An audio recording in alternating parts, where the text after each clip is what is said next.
ಓಂ ಬ್ರಹ್ಮದೇವಾಯ ನಮಃ. ಪೂಜ್ಯಾಯ ರಾಘವೇಂದ್ರಾಯ ಸತ್ಯಧರ್ಮರತಾಯ ಬೈತಾಂ ಕಲ್ಪವೃಕ್ಷ ನಮತಾಂ ಕಾಮಧೇನು ಶ್ರೀಮನ್ನಾರಾಯಣ ಮಹಾಲಕ್ಷ್ಮೀದೇ ನಮಸ್ತತೆ. ಅರಿವಿಗೆ ಶರಣದೆ, ಗುರುಗೂ ಶರಣದೆ, ವಾಗ್ದೇವಿ ಸರಸ್ವತಿ ಕೂಡ ಶರಣದೆ. ನಂಬರ್ ಅಂದರೆ ನಾನು ಅಂದರೆ ನಂಬರ್ಸ್ ಹೇಳ್ತೀನಿ ಅಂತ ಆಗುತ್ತೆ ಅಂತ ಹೇಳ್ತೀನಿ. ಅಭಿಮಾನಿ ದೇವರಿಗೆ ಗೊತ್ತು. ನವಂಬರ್ ಮಂತು ಈ 12 ರಾಶಿಗೆ ಗ್ರಹಗಳು ಏನು ಮಾಡ್ತಾರೆ, ಸೂರ್ಯ, ಶನಿ, ಬುಧ, ರಾಹು, ಕೇತು ಕೆಡಿಸ್ತಾವ ಕೊಡ್ತಾವ, ಹೆಂಗೆ ಅಟ್ಯಾಕ್ ಮಾಡುತ್ತೆ ಅನ್ನೋದು ಇಂಪಾರ್ಟೆಂಟು. ಶನಿಗ್ರಹ ತುಂಬ ಸ್ಟ್ರಾಂಗ್ ಆಗಿದ್ದಾನೆ, ತುಂಬ ಪವರ್ಫುಲ್ ಆಗಿದ್ದಾನೆ ಮೀನರಾಶಿಲಿ. ಗುರು ಇನ್ನೂ ತಾಂಡವಾಡ್ತಿದ್ದಾನೆ. ಬುಧಗ್ರಹನೂ ಕೂಡ ತುಂಬ ಪವರ್ಫುಲ್ ಆಗಿದ್ದಾನೆ. ಸೂರ್ಯ ಮತ್ತು ಬುಧಗ್ರಹ ಇಬ್ಬರು, ಸೂರ್ಯನೂ ಕುಜನು ಶುಕ್ರ ಒಟ್ಟಿಗೆ ಸೇರ್ತಾರೆ. ಈ ನವಂಬರ್ ಮಂತಲ್ಲಿ ಏನಾದ್ರು ಪ್ರಪಂಚದಲ್ಲಿ ದೊಡ್ಡ ಅನಾಹುತ ಆಗುತ್ತೆ, ಆಕ್ಸಿಡೆಂಟ್ ಅಪಘಾತಗಳಾಗುತ್ತೆ. ತುಂಬ ಕೇರ್ಫುಲ್ ಆಗಿರಿ, ನೀರತ್ತ ಜೋಪಾನಾಗಿರಿ, ಫ್ಲೈಟಲ್ಲಿ ಹುಷಾರಾಗಿರಿ, ಟ್ರೈನಲ್ಲಿ ಹುಷಾರಾಗಿರಿ. ದೊಡ್ಡ ಜಗಳ ಆಗುತ್ತೆ, ಇಡೀ ಪ್ರಾಪರ್ಟಿಗೆ ಅಣ್ಣ ತಮ್ಮದಿರ ಜಗಳ ಆಗುತ್ತೆ. ದೊಡ್ಡ ದೊಡ್ಡ ಕೇಸ್ಗಳು ಉಲ್ಟಾ ಹೊರಬಿಡ್ತವೆ. ತುಂಬ ತೊಂದರೆ. ಈ ಒಂದು ನವಂಬರ್ ಮಂತು ವೆರಿ ಡೇಂಜರ್ ತಿಂಗಳು. ಈ ಪ್ರಪಂಚದಲ್ಲಿ ನಾನು ಸಿಕ್ಕಾಪಟ್ಟೆ ಹೆದರ್ತೀನಿ.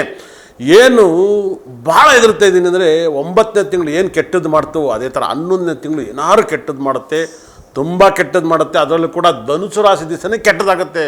ಧನುಸು ರಾಶಿ ದಿವಸ ಹುಷಾರಾಗಿರಿ. ತುಂಬ ಕೆಟ್ಟ ಟೈಮ್ ನಡೆದಿದೆ ಧನುಸು ರಾಶಿಯಲ್ಲಿ. ಧನುಸು ರಾಶಿಯಲ್ಲಿ ಒಂದು ಒಳ್ಳೆ ಕೆಲಸನೂ ಮಾಡಬೇಡಿ. ಆಪತ್ತಿದೆ, ಕೆಟ್ಟದಿದೆ, ತೊಂದರೆ ಇದೆ, ಗಂಡಾಂತರಗಳಿದ್ದಾವೆ. ತುಂಬ ಕೇರ್ಫುಲ್ಲಾಗಿರಿ. ರಾತ್ರಿ ಹೊತ್ತು ಜಾಸ್ತಿ ಎಲ್ಲೂ ಓಡಾಡಬೇಡಿ. ಕೆಟ್ಟ ಪಳಗಕ್ಕೆ ರೂಢಿ ಆಗಬೇಡಿ. ಕೆಟ್ಟ ಹ್ಯಾಬಿಟಿಗೆ ಆ್ಯಡ್ ಮಾಡ್ಕೋಬೇಡಿ. 11ನೇ ತಿಂಗಳಲ್ಲಿ ಗ್ರಹಗಳ ಬಗ್ಗೆ ಮಾತಾಡೋದಕ್ಕಿಂತ ಮುಂಚೆ 11ನೇ ತಿಂಗಳ ಬಗ್ಗೆ ಮಾತಾಡ್ತಾ ಇದ್ದೀನಿ. 11 ಭಾಳ ಕೆಟ್ಟದಿದೆ, ಭಾಳ ರಾಜಯೋಗನೂ ಇದೆ, ಕೆಟ್ಟದಿದೆ. ಯಾವೆಲ್ಲ ರಾಶಿಗೆ ಚೆನ್ನಾಗಿದೆ ಅನ್ನೋದನ್ನ ಬಗ್ಗೆನೇ ತಿಳಿಸ್ಕೊಡ್ತೀನಿ. ಅದಕ್ಕಿಂತ ಮುಂಚೆ ಶನಿ ಗುರು ಒಬ್ಬರನ್ನೊಬ್ಬರು ನೋಡೋದ್ರಿಂದಲೇ ವಿಪರೀತ ರಾಜಯೋಗ. ಈ ರಾಜಯೋಗದ ಫಲಗಳನ್ನ ದಯವಿಟ್ಟು ಅನುಭವಿಸಿ. 11ನೇ ತಿಂಗಳಲ್ಲಿ ಪ್ರಪಂಚದಲ್ಲಿ ಎಲ್ಲರೂ ಒಂದು ಕಡೆ ಗೌರ್ಮೆಂಟ್ ನಷ್ಟವನ್ನು ಕಟ್ಕೊಡುತ್ತೆ, ದುಃಖ ಆಗುತ್ತೆ ಪ್ರಪಂಚದಲ್ಲಿ. ಅದರಲ್ಲೂ ಕೂಡ 11ನೇ ತಿಂಗಳಲ್ಲಿ ಯಾವ ರಾಶಿಯಲ್ಲಿ ಹುಷಾರಾಗಿರ್ಬೇಕು ಅನ್ನೋದನ್ನೇ ಪ್ರೆಡಿಕ್ಷನ್ ಮಾಡೋದು. ಈ ಒಂದನ್ನು ವೀಡಿಯೋನ ಮಿಸ್ ಮಾಡ್ದಲ್ಲೇ ನೋಡಿ, ನಿಮಗೆ ಸಖತ್ ಪಾಸಿಟಿವ್ನ ಕೊಡ್ತಾ ಹೋಗ್ತೀನಿ. 11ನೇ ತಿಂಗಳು ನಾನು ಈ ವರ್ಷ ಸಿಕ್ಕಾಪಟ್ಟೆ ಇರೋದು. ಅದರಲ್ಲೂ ಕೂಡ ತಮಿಳ್ನಾಡು ಹತ್ತು ಉರಿಬೋದು. ತುಂಬ ಕೇರ್ಫುಲ್ಲಾಗಿರಿ. 11ನೇ ತಿಂಗಳಲ್ಲಂತೂ ಎಲ್ಲೂ ಟೆಂಪಲ್ಗೆ ಮತ್ತೊಂದಕ್ಕೆ ಹೋಗ್ಬೇಡಿ.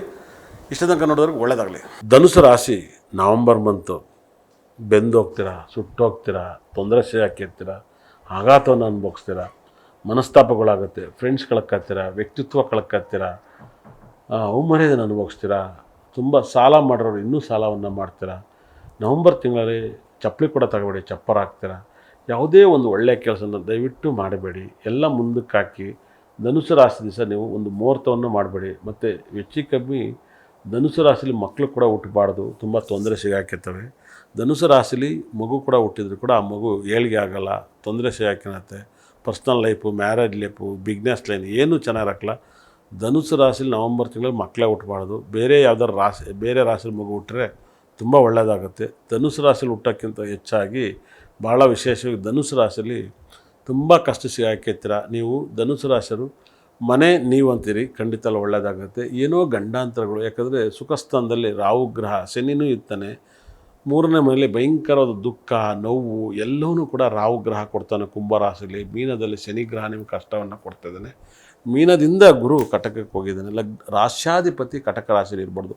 ಹುಚ್ಚಿನಾಗಿ ಅಷ್ಟಮ ಸ್ಥಾನದಲ್ಲಿ ಇರಬಾರ್ದು. ಖಂಡಿತ ಕೂಡ ಯಾರಿಗಾರು ಶುಗರ್ ಇದ್ದರೆ ಜಾಸ್ತಿ ಆಗಿಬಿಡುತ್ತೆ. ಭಾಳ ವಿಶೇಷವಾಗಿ ಅರ್ಥ ಮಾಡ್ಕೊಳ್ಳಿ. ಭಾಳ ವಿಶೇಷವಾಗಿ ಶುಗರ್ ಇದ್ದರೆ ತುಂಬ ಜಾಸ್ತಿ ಆಗುತ್ತೆ. ಮತ್ತು ನಿಮ್ಮ ಲೈಫಲ್ಲಿ ಬುಧಗ್ರಹ ತುಂಬ ಚೆನ್ನಾಗಿದ್ದಾನೆ. ನಿಮ್ಮ ಲೈಫಲ್ಲಿ ಗ್ರೀನ್ ಅತಿ ಹೆಚ್ಚು ಯೂಸ್ ಮಾಡಿ.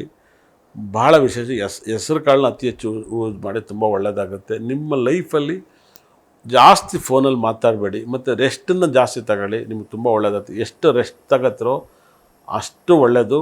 ಧನುಸು ರಾಶಿಯವರಿಗಂತೂ ದಯವಿಟ್ಟು ಯಾವುದೇ ಒಂದು ಶುಭ ಕೆಲಸನೂ ಕೂಡ ಸಕ್ಸಸ್ ಆಗಲ್ಲ. ಧನುಸು ರಾಶಿಯಲ್ಲಿ ಯಾವುದೇ ಒಂದು ಸಿನಿಮಾ, ಸೀರಿಯಲ್ಲು ಯಾವುದೇ ಹೊಸದಾಗಿ ಸ್ಟಾರ್ಟ್ ಮಾಡೋದು ಕೂಡ ಎಲ್ಲ ಫೇಲ್ಯೂರ್ ಆಗುತ್ತೆ. ಧನುಸು ರಾಶಿ ಟೈಮಲ್ಲಿ ಯಾವುದೇ ಕಾರಣಕ್ಕೂ ಕೂಡ ನೀವು ಟೈಮ್ ಮಾಡಿ ಮಾತಾಡಬೇಡಿ. ಪ್ರತಿ ಬೆಳಗಿನ ಜಾವ ನೆಗೆಟಿವ್ ಆಗುತ್ತೆ. ನೀವು ಬರೆದಿಟ್ಕೊಳ್ಳಿ.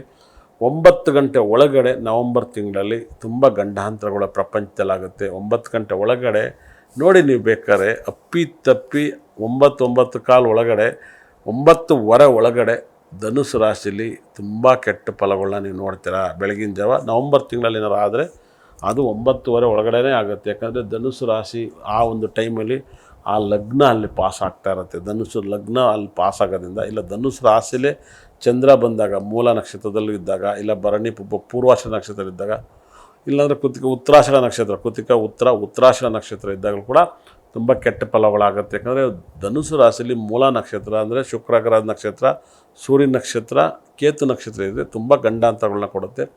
ಈ ಒಂದು ಯಾರು ಮಾತು ಕೊಟ್ಟು ಇಷ್ಟು ದಿವಸ ಜಗಳ ಆಡ್ತಾರೆ, ಜಗಳ ಕಂಟಿನ್ಯೂ ಮಾಡಬೇಡಿ. ಮತ್ತು ಯಾವುದೇ ಶುಭ ಕೆಲಸ ಮಾಡಬೇಡಿ, ಯಾರಿಗೂ ಸುರುಟಿ ಕೊಡಬೇಡಿ. ಈ ಸರಿ ಏನಾದ್ರು ಸುರುಟಿ ಕೊಟ್ಟರೆ, ಏನಾದ್ರು ತಗಂದರೆ ನಿಮ್ಗೆ 10-20 ವರ್ಷ ಬೇಕು ಅದನ್ನು ಪ್ರಾಬ್ಲಮಿಂದ ಆಚೆ ಬರೋಕ್ಕೆ, ಬುಡಿಸ್ಕೊಳಕ್ಕೆ. ಮತ್ತು ತುಂಬ ಫಾಸ್ಟಾಗಿ ಯೋಚನೆ ಮಾಡೋರು, ಫಾಸ್ಟಾಗಿ ಮಾತಾಡೋರು, ಫಾಸ್ಟಾಗಿ ಗಾಡಿ ಓಡಿಸೋರಿಗೆ ಗಂಡಾಂತರಗಳಿದ್ದಾವೆ. ತುಂಬ ಆದಷ್ಟು ಧನುಸು ರಾಶಿಯವರು ಕಮ್ಮಿ ಊಟ ಮಾಡಿ ಮಲಗಿ, ತುಂಬ ಬೇಗ ಮಲಗಿ, 7 ಗಂಟೆ 8 ಗಂಟೆ ಹೊತ್ತಿಗೆಲ್ಲ ಮಲಗಿಬಿಡಿ. ನಿಮ್ಮ ಲೈಫಲ್ಲಿ ತುಂಬ ಒಳ್ಳೆ ಶುಭ ಫಲವನ್ನು ಕೊಡ್ತವೆ. ಯಾಕಂದರೆ ಗ್ರಹಗಳನ್ನ ನೀವು ಬಳಸ್ಕೋಬೇಕು. ಇವಾಗ ನಿಮ್ಮ ಟೈಮ್ ಚೆನ್ನಾಗಿಲ್ಲ, ನಿಮ್ಮ ನೇರ ಚೆನ್ನಾಗಿಲ್ಲ. ಧನುಸು ರಾಶಿಯಲ್ಲಿ ಯಾರು ಇದ್ದರೆ ತುಂಬ ಗಂಡಾಂತರ ಆಗ್ತೀರಾ. ಮತ್ತು ಧನುಸು ರಾಶಿಯಲ್ಲಿ ಫ್ರೆಂಡ್ಶಿಪ್ಪನ್ನು ಕಂಟ್ರೋಲ್ ಮಾಡ್ಕೊಳ್ಳಿ, ಒಳ್ಳೆಯದಾಗಲಿ.